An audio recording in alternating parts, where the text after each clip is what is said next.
Fala galera da TV Torcedores, fim de semana de clássico no Campeonato Brasileiro. Palmeiras e São Paulo se enfrentam neste domingo no Allianz Parque e nós já começamos a esquentar o clima para esse jogão. Para debater o encontro, convocamos torcedores de ambas as equipes. Comigo nesse debate estão o colaborador do Torcedores.com, Rogério Lagos, o editor do Palmeiras Online, Thiago Gomes, e o fanático são paulino Silvio de Campos, o Fraja 8. Galera, tudo bem com vocês? A minha pergunta, primeiro para o Lagos, depois o Thiago fala pelo Palmeiras e o Fraja pelo São Paulo, é quem está mais pressionado para ganhar esse clássico? Bom, na minha opinião, é o Palmeiras. O Palmeiras é o mais pressionado, até pelo momento de transição de treinadores, né? O Palmeiras é um clube que já contratou 24 jogadores, é um clube que bate na tecla, que está querendo formar uma equipe, muda o treinador, então acredito que seja mais pressionado, inclusive porque joga em casa. O São Paulo já tem a questão, por mais que seja um clássico, tem aquela questão de chegar como franco atirador, na casa do adversário, um pouquinho lembrando do Campeonato Paulista, né? Aquele sentimento de vingança, mas eu acho que o Palmeiras, entre os dois, é o mais pressionado. Thiago, como palmeirense, como você enxerga esse jogo contra o São Paulo? O último encontro entre ambos no Allianz Parque foi espetacular, foi um 3-0 para o Palmeiras, vai ficar na lembrança da torcida sempre. O que representa agora, um momento diferente? O que é para você esse clássico? Então, é um momento bem diferente e assim, eu tomo por base sempre a questão da classificação. Então hoje a gente tem o São Paulo com 17 pontos na segunda colocação e o Palmeiras no 14º com 9. Então só olhando a classificação já dá para perceber que o Palmeiras o jogo tem muito mais importância. O São Paulo está muito mais organizado em campo, o Osório chegou e deu uma baita organização, deu para perceber.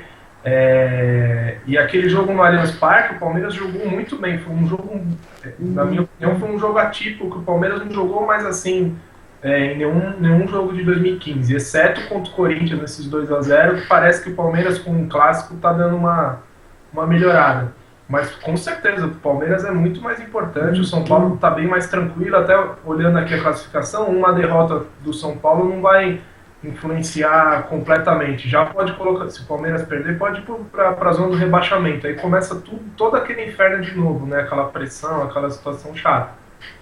Fraja, o São Paulo, até por questão de classificação do Campeonato Brasileiro, vem com menos pressão, não tem um risco como o Palmeiras tem de ficar perto da zona do rebaixamento. Mas tem essa questão do jogo ter sido 3-0 de forma arrasadora para o Palmeiras no Campeonato Paulista. Como é que o São Paulo tira força para tentar uma revanche, tentar a primeira vitória no Allianz Parque? Bem, vindo do princípio que o São Paulo teve 2 jogos que foram chaves para o primeiro semestre, que foi a derrota para o Corinthians na Libertadores, que acabou praticamente com o semestre do São Paulo e do Corinthians, e essa derrota no Allianz Parque, que foi um jogo super atípico, no sentido que teve aquele gol no meio de campo no começo, teve a expulsão do Tolói, que desestruturou o São Paulo. Mas naquele momento o São Paulo realmente estava num momento pior que o Palmeiras.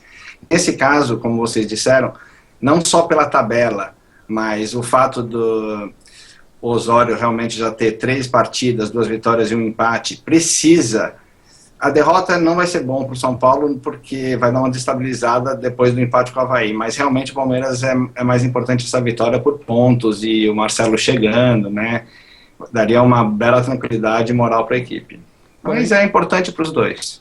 Quando a gente observa as duas equipes, fica óbvio que eles mudaram muito, até na questão de treinador. No primeiro clássico aí no Paulistão era Muricy Ramalho versus Oswaldo, e agora a gente tem Osório contra o Marcelo Oliveira.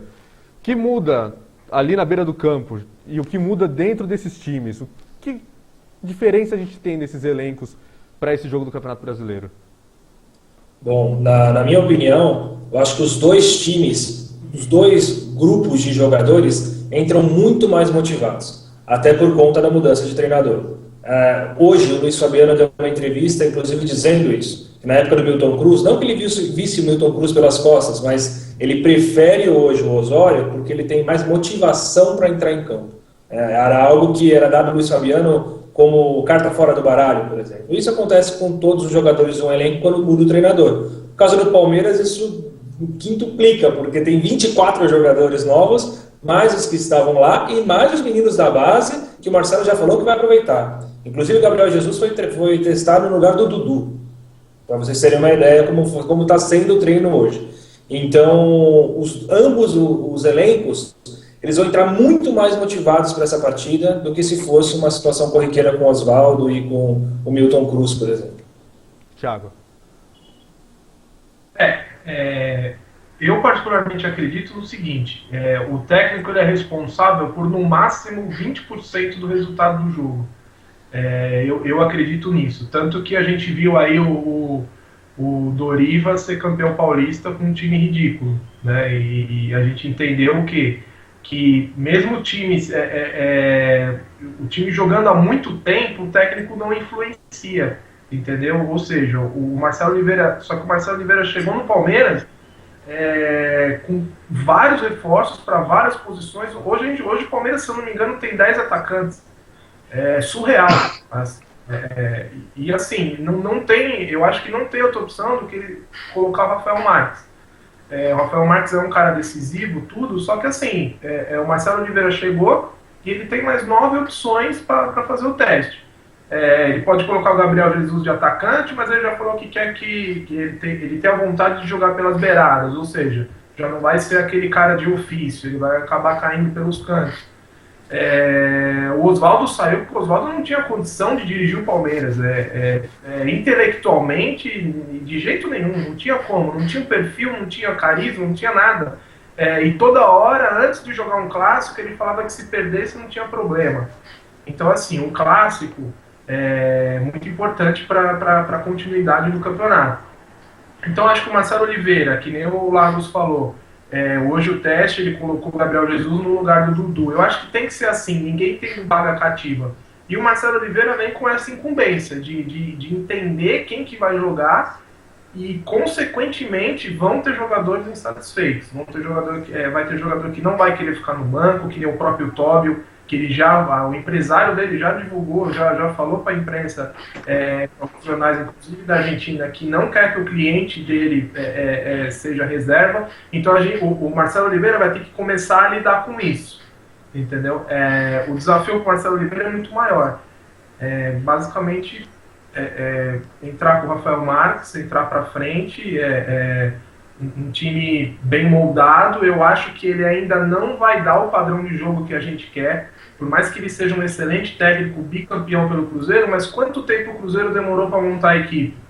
Quantos treinos tiveram para poder colocar aquela equipe realmente em campo, legal, entrosado? O Palmeiras hoje não tem entrosamento. O Palmeiras toca a bola, não evolui, não é objetivo. Entendeu? Eu acho que a gente vai sofrer muito com isso aí, mais ou menos uns 2, 3 meses até engrenar. Cai de novo por terra aquela situação do planejamento, de ter um técnico que você contrata em janeiro e manda embora em junho. Por mais que o Oswaldo não agradou, já tinha que ter pensado nisso no começo do ano. Poxa, o Oswaldo tem esse problema, vamos sentar e vamos analisar. O Palmeiras não soube analisar isso, então a troca de técnico foi inevitável e agora a gente vai pagar o preço essas próximas rodadas aí para tentar acertar o time. Em outras palavras, ninguém mandou contratar errado o técnico no ano passado, né?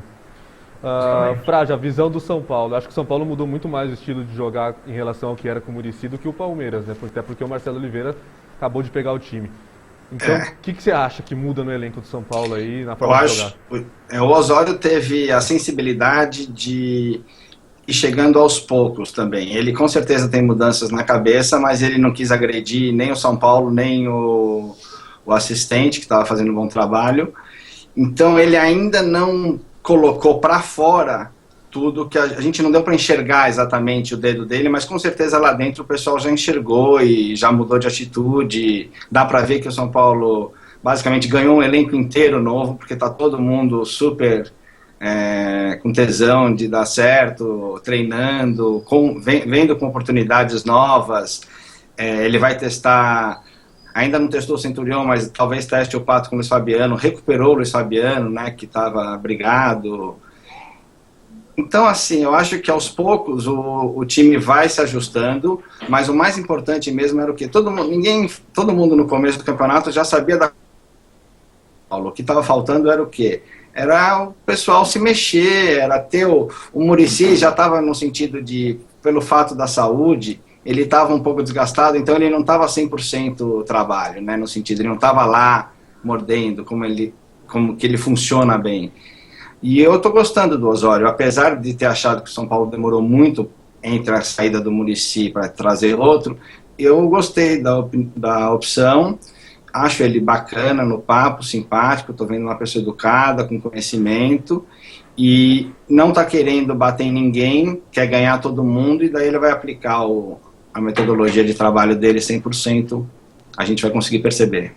Bom, como agora a gente começa mesmo o debate aqui, eu queria que o Fraja fizesse uma pergunta para o Thiago e o Rogério comenta, e depois o Thiago faz uma pergunta para o Fraja e o Rogério comenta também.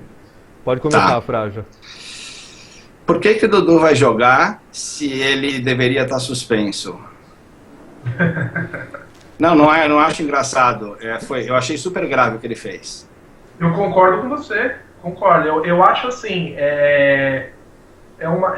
o Palmeiras teve uma atitude de entrar com um efeito suspensivo, ganhou, só que assim, a final do Campeonato Paulista, o Dudu teve uma atitude lamentável, que além dele ser punido pelo tribunal, ele tinha que ser punido pelo Palmeiras também, pela diretoria do Palmeiras. Então, multa de salário, sei lá, de repente uma suspensão aí. Eu vi muita coisa na internet de que ele era jovem, que tem que relevar. O Neymar também é jovem, e o que ele fez também não justifica. Então, assim, eu concordo com você, eu acho que o Dudu não tinha que jogar, e te falo mais, quando o tribunal se reunir e tomar uma atitude, o Dudu vai pegar 3, 4 jogos no máximo, isso você pode ter certeza. Vai pagar uma multa aí de 50 mil, que o Palmeiras vai tomar frente, vai pagar no lugar dele, e vai ficar por isso mesmo. Infelizmente é isso que vai acontecer. Só que assim, teve a atitude do Palmeiras, do departamento jurídico, só que também teve a brecha do tribunal, né, entendeu? Sim. Agora, vai ser o seguinte, o Osório chegou em São Paulo, e o São Paulo passou uma imagem de que estava tudo bem financeiramente, estava tudo legal, estava uma situação muito boa, né? Ele chegou, Rodrigo Caio, Paulo Miranda e Denilson foram demitidos. Demitidos não, né? Foram negociados até por um dinheiro bom. E aí ele falou essa semana, se não me engano foi ontem ou foi hoje, eu não lembro que eu li, que ele estava um pouco chateado, um pouco triste com o São Paulo por ter omitido essa situação, essa possível crise financeira que o São Paulo atravessa. O que você acha disso? Você acha que o São Paulo agiu como se fosse pescar ele para ele vir e quando ele chegasse aqui abrisse o jogo? Ou talvez ele encarou o desafio realmente de controlar, de ter de ser informado que o Rodrigo Caio, o Paulo Miranda e o Denilson seriam negociados e ele teria uma situação aí para pegar alguém da base e tal. O que você acha que aconteceu qual que é a sua opinião sobre isso? Eu acho que eles omitiram no sentido de talvez não tivesse a proposta chegado. Com certeza ele sabia do problema financeiro que ia ter, como ele mesmo disse, que ia ter que vender 1 ou 2. Eu pessoalmente acho que ele deu uma pecadinha, porque o Rodrigo Caio não jogou esse ano, praticamente machucado. O Paulo Miranda é eterno reserva, sempre estava quebrando galho fora de posição. E o Denilson, apesar de metade da torcida gostar, metade da torcida não vai com a cara dele. E já faz muito tempo que ele está com um break de mão puxado. Então, assim, na minha opinião, ele pegou uma muletinha, como diz o Muricy. O Osório pegou uma muleta e nesse comentário foi o que eu senti na hora. Eu falei, a grana que entrou foi muito boa, é melhor se perder agora e garantir salário, todo mundo pago até o final do ano. Quer dizer, o time é esse, nós vamos com tudo até o final do ano, deve vir pelo menos uma reposição. Eu acho que é por aí, assim, não foi primeira pisadinha de leve que ele deu. Ele foi bem claro, ninguém mentiu, mas omitiu. Mas, hello, cara, você tá vindo pro Brasil, tá todo mundo devendo, cara. Na minha opinião, essa questão do Osório, ele pecou, sim, concordo com o Silvio, com o Fraja, mas ele pecou por falta de conhecimento. Ele me lembrou um pouco o Gareca, ele esteve no Palmeiras, ele falava muita groselha, por falta de conhecimento do futebol brasileiro mesmo, né? E ele colocar os 3 jogadores que foram negociados como pilares, como titulares absolutos do São Paulo, foi até um pouco ridículo para quem acompanha o futebol brasileiro, justamente pelo que o Fraja falou. Mas serviu de alerta. Serviu de alerta para mostrar que o Osório não é bobo e que se o São Paulo continuar vendendo o jogador, o Osório pode muito bem virar as costas e ir embora. Ele é ídolo na Colômbia. Né? É difícil, tem multa rescisória, tem um monte de coisa, mas o clima pode ficar muito pesado. Ele já deu a letra sobre o Dória. O Dória hoje, no esquema de São Paulo, é fundamental. Eu duvido que o torcedor de São Paulo confie de olhos fechados no Edson Silva e no Lucão. Apesar do Lucão ser promissor, ele é um bom reserva apenas. Agora, Tolói sozinho também não faz verão. Junto com o Dória, ok. Aí vamos ver aquela expectativa do Breno um dia voltar. E esses dois jogadores da base que o Osório tem olhado também. Vamos ver, né? Mas, em si, o Osório ele pecou, mas não pecou assim... Não foi um pecado muito grave da parte dele. Eu acho que foi mais por falta de conhecimento. Agora, em relação à pergunta do Dudu, eu concordo muito com o que o Thiago falou. A multa tem que ser muito pesada, a pena muito pesada. A gente até deu risada na pergunta, mas realmente, é o que o Frade falou, não é motivo de riso. A gente tem uma impunidade, um precedente de impunidade no Brasil gigantesco. E é claro que isso vai refletir para o futebol. Isso é óbvio. O que tem que acontecer é acabar o campeonato. Quando for começar o próximo campeonato, chegar ao tribunal, a CBF, quem quer que seja, a Liga de Clubes, e falar: acabou a palhaçada. A partir de agora vai ser assim, assim, assado. Por quê? Se um clube, como o Palmeiras, tem esse caso do Dudu, é claro que vai falar do Petros no passado. O Petros no passado vai falar de outro no passado. A partir de alguém que chegar lá com moral e acabar essa palhaçada e começar do zero, os clubes têm que se responsabilizar pelos atos dos jogadores. Dudu, para mim, merecia sim pegar 180 dias. Isso não se faz. Petros merecia pegar 180 dias. Isso não se faz. Isso tem que acabar no futebol brasileiro. Eu acho que essa discussão, muito além de Palmeiras e São Paulo, porque a própria torcida do Palmeiras não aprovou o que o Dudu fez.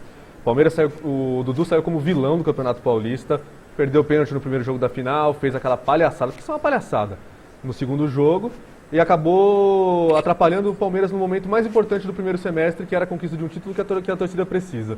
Ô Fraja, você quer comentar alguma coisa sobre o Osório? Que a hora que o Rogério falou, eu senti que você não concordou. Não, eu concordei, sim, no sentido de... Não, eu gostei muito dele, essa que é a verdade, tá? Eu achei que a primeira impressão dele foi muito boa e muito educado, e isso... Para mim, eu pessoalmente ganhou, e eu confio muito no meu tato. Não quer dizer que ele vai ganhar jogos, né? Não quer dizer que vai ganhar, mas a pessoa dele é interessante. E pelo que eu notei, ele tem... Cara, você pode ser no Chile, pode ser no Uruguai. Você saindo da sua zona de conforto, do seu país, alguma coisa pior ou melhor, mas num tanto diferente, você vai trazer. E eu estou confiando nisso. Thiago. Sobre o que você Dudu. falou, Alan? Sobre o Dudu. Então, é que eu já tinha falado, né? É. Sobre o Dudu. Eu acho que, assim, o futebol brasileiro, em geral, precisa passar por uma limpeza. Então, assim, outra coisa também é essa questão das dívidas dos clubes, né? Você vê, por exemplo, saiu uma reportagem sobre o Guarani, né? Sobre essa dívida que o Guarani tem. É um clube muito importante, né, para a história de São Paulo, a história de Campinas, e não tinha dinheiro para pagar nada, assim, para pagar nem a conta de luz nem nada. O Corinthians não está tendo dinheiro para pagar o Itaquerão. Uma hora vai perder, uma hora vai estourar. Eu acho que além do futebol ser moralizado, a gente precisa uma construção dos clubes para que isso seja resolvido. Especificamente sobre o Dudu, que nem eu falei, a diretoria do Palmeiras pecou. Eu acho que assim, o Palmeiras nunca teve um bastidor bom, todo mundo sabe disso. O Palmeiras sempre se ferrou em questão de bastidores, questão de perda de mando, questão de não conseguir reverter nada. O Palmeiras já foi eliminado do Campeonato Paulista por cartão amarelo. Eu acho que vocês lembram o gol do Gustavo Neri aqui, que o Magrão tomou um amarelo e foi eliminado. O Palmeiras concordou com esse tipo de regulamento. Então eu acho que assim, tinha que partir do Palmeiras, a primeira punição, e não deixar o cara jogar. Só que o departamento jurídico do Palmeiras melhorou muito. Hoje a gente tem 2 profissionais lá muito bons que conseguem pegar a brecha, e o STJD deu a brecha. E outro, o Dudu também, o Palmeiras passou na frente do São Paulo, passou na frente do Corinthians, gastou uma grana, o Dudu tá devendo. Será que se o Dudu tivesse no São Paulo ou no Corinthians, ele estaria devendo? será que talvez a gente como torcedor, como palmeirense, que acompanha, que vê, não tem que cobrar um pouco mais? Não tem que... Ele, querendo ou não, ele chegou no Palmeiras como a principal contratação do ano. Ele chegou por um dinheiro relativamente alto, ele não veio de graça, teve uma situação... Eu acho que nós, no estádio ali, no dia a dia também, nos treinos, ou quando encontra ele na rua, a gente tem que cobrar. O jogador de futebol ganha muito dinheiro justamente para isso, para ele suportar a pressão e saber que tem ali 10, 15, 20 milhões de pessoas querendo que ele jogue bem. Então eu acho que a torcida do Palmeiras também está pecando um pouco em não cobrar muito do Dudu, né?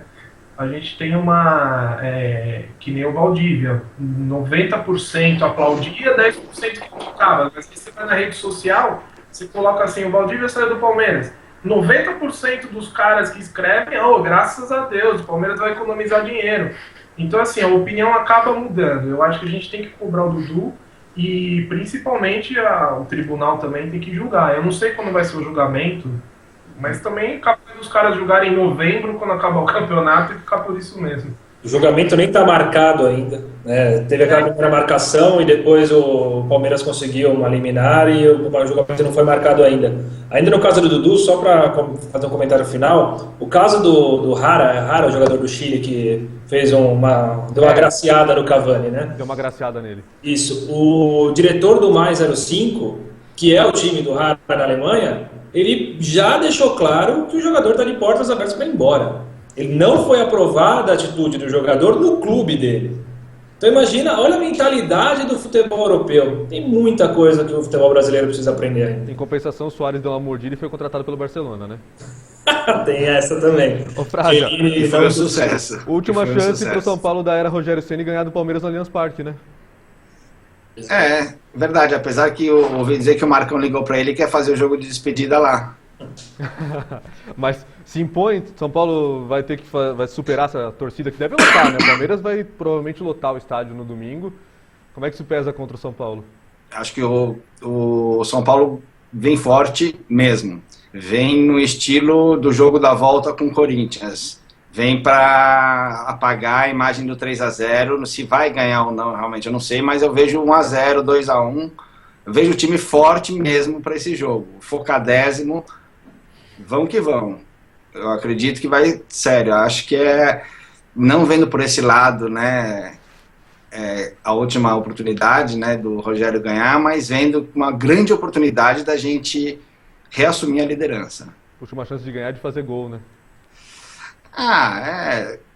Mas assim, se ele faz um gol de falta histórico lá, nossa, assim, eu arrumo uma assinatura no pôster para vocês. Precisa melhorar um pouco a história, né? Porque até agora só tem a cobertura do Robinho. Foi bonito aquele gol lá. Foi atípico, né? Foi o gol que mexeu com todo mundo. Mas, na minha opinião, não merecia o retorno que teve. Foi apenas um gol. O cara meteu uma bomba lá e fez o gol. E aí, Thiago, a torcida vai pesar domingo ou talvez pese contra o Palmeiras se não sair aquele golzinho, o famoso golzinho antes dos 25 do primeiro tempo? Uma das principais alegrias do Palmeiras e das vantagens do Palmeiras esse ano é a torcida. Assim, a torcida que está pagando o jogador, é a torcida que está assinando pra caceta a questão do sócio-torcedor, a torcida que abre ingresso, já compra, e o Paulo Nobre metendo aumento, e aumenta. E assim, você chega lá no Allianz Parque, 100 conto para você parar o carro na rua, tem que procurar um estacionamento, tomar cuidado com alguns estacionamentos lá, porque eu já tive problema de ter coisas furtadas. Então, assim, hoje para você ir num jogo, você não gasta menos que R$200, isso é fato. Então, assim, a torcida do Palmeiras, de novo, tomando uma postura diferente e comparecendo no clássico. Não tem ideia, o Palmeiras hoje tem 9 pontos em 8 jogos, o São Paulo tem 17 pontos em 8 jogos. Então, assim, a vitória ela tem que vir. A torcida vai ajudar, mas não é preponderante. Se o Palmeiras, por exemplo, exibiu o futebol que exibiu contra o Figueirense, esquece, vai perder tranquilamente. E se exibiu o futebol também, que jogou contra o Fluminense e ganhou, também não ganha do São Paulo. Não ganha do São Paulo. O Palmeiras tem que melhorar muito. O Palmeiras tem que parar com essa mania de ficar dando chutão para frente e não passar pelo meio. O Palmeiras tem jogadores de qualidade, tanto no meio campo, tanto nas laterais. Esses caras têm que ser acionados e tem que ser com o Rafael Marques. O Rafael Marques na frente, querendo ou não, hoje, sem o Barrios, que está ainda na Copa América. O Rafael Marques é o melhor atacante que o Palmeiras tem hoje. Então eu acho que o Marcelo Oliveira ele estava sinalizando com o Leandro Pereira, eu não concordo, eu acho que o Leandro Pereira já tinha que ser negociado. O Leandro Pereira parece muito Lúcio, né? Ele tem as pernas duras, ele corre meio travado, ele parece um Playmobil engessado, é uma coisa meio estranha. Então, eu acho assim, Rafael Marques na frente e Cleiton Xavier, insistir no Cleiton Xavier. Não acho o Cleiton Xavier bom jogador, nunca achei, nem na primeira passagem, nem no Figueirense e nem depois com aquele gol que ele fez contra o Colo-Colo. Não é um bom jogador, mas hoje é o que a gente tem pro meio campo, então tem que insistir nele. Criou-se um glamour em cima dele, então a gente precisa entender como que ele vai se portar em campo. Eu acho que o Palmeiras não perde para o São Paulo, mas também pode ser que empate, não consiga vencer de bate-pronto, a não ser que jogue que nem jogou contra o Corinthians, com aquela postura de clássico, porque clássico é clássico. Você tem que jogar com uma postura diferente do que se você for jogar com o Avaí, do que se for jogar com o Figueirense. Se o Palmeiras entrar com uma postura diferente, o Marcelo Oliveira conseguir fazer uma pré-eleição legal, eu acho que o Palmeiras consegue uma vitória ali batida, mas eu aposto mais no empate. Eu acho que o São Paulo também vem forte, o São Paulo vem já entendendo como que funciona o Allianz Parque, né? Ali os espaços, como que funciona direitinho, entendendo mais ou menos como que o Palmeiras joga. Eu acho que o São Paulo vai conseguir minar algumas jogadas do Palmeiras. E eu confio nisso. Eu acho que dá mais empate ou talvez uma vitória do Palmeiras magra, mas eu acho que não tem mais que 3 gols na partida. Eu imagino isso. Fraja também aposta aí no empate ou está confiante na vitória de São Paulo? 50% vitória, 25% empate e 25% derrota. Justo. Rogério, só para a gente encerrar, a última pergunta que eu queria te fazer, na verdade é uma provocaçãozinha assim, né? A melhor atuação do Palmeiras em clássico foi contra o São Paulo 3-0. Mas será que isso não foi exatamente porque o gol saiu logo, a expulsão saiu logo, não teve aquele cenário de impaciência da torcida? De repente, se o jogo continuar 0-0 por muito tempo, isso vira contra o Palmeiras? Era exatamente isso que eu ia comentar em relação aos comentários dos colegas, né? O Palmeiras fez aquele gol com o Robinho e não foi um gol só rápido, foi um golaço. Foi atípico? Foi. O Luiz Fabiano disse hoje que o Robinho nunca mais vai fazer aquilo na vida, nunca mais. Igual o Diego Souza contra o Atlético Mineiro no antigo Palestra, nunca mais vai fazer aquilo. Mas juntou gol rápido, golaço, clássico. Já acabou o São Paulo aí. Na sequência começou aquela quebra. O Dudu, acho que foi o melhor jogo do Dudu. Foi aquele. Se não foi o único jogo que ele jogou bem. Acho que foi o único jogo que ele fez bem no Palmeiras até agora. Tá vendo? E culminou na expulsão do Tolói, que é estressadinho por natureza. Depois ainda teve no segundo tempo o Michel Bastos, que é outro, que bate até na mãe quando tá nervoso. Então juntou uma coisa atrás da outra. Primeiro jogo no Allianz Parque, o clássico, a torcida muito vibrante naquele jogo, então isso foi fundamental. E o Oswaldo, que falou que não valia nada, disse, aliás, começou a comemorar os gols como se fosse técnico da Alemanha no 7-1, né? Exatamente. Agora, para esse jogo de domingo, a coisa muda completamente de figura. Como os colegas disseram, a gente não sabe qual é o Palmeiras e qual é o São Paulo que vai entrar em campo. A gente não sabe. Se for o Palmeiras que ganhou no Corinthians, mas se for o São Paulo que entrou contra o Avaí, então vai ser 5-0 o Palmeiras. E se for ao contrário, se for o Palmeiras que perdeu para o Goiás em casa, não. Se for o Palmeiras que perdeu para o Figueirense, o Palmeiras que empatou com o Inter, não tem como saber, né? Motivação por motivação. Se ambos entrarem fortes, 100% focados, esse jogo é empate ou felizmente para o Thiago, felizmente para o Silvio, eu acho que dá São Paulo. Bom, obrigado pessoal pela presença nesse debate. A cobertura completa de Palmeiras e São Paulo você acompanha no torcedores.com ao longo de todo o fim de semana. Valeu, pessoal. Valeu.